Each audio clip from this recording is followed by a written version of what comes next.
හෙට ඉඳන් මම මේ කියන ටික පුරුදු වෙන්න. කාටවත් කුණුහරුපෙන් කතා කරන්න එපා. කාටවත් තෝ කියලා කියන්න එපා. කෙනෙකුගේ හිතක් රිදෙනවා නම් ඇත්තක්වත් කියන්න එපා. පැහැදිලිද?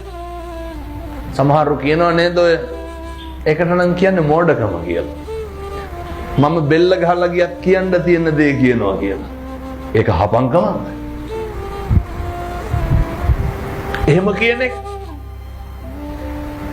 බෙල්ල ගහලා ගිහිල්ලා මිනිස්සෙකුගේ කියපු එකෙන් වැඩක් තියනවද?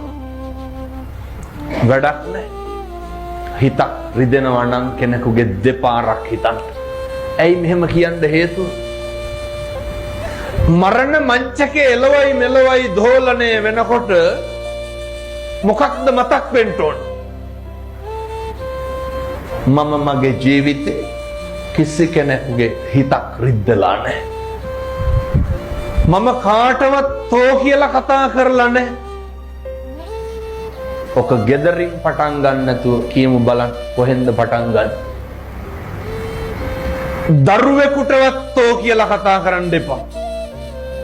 හරි මෛත්‍රියෙන් වැඩ කරන්න.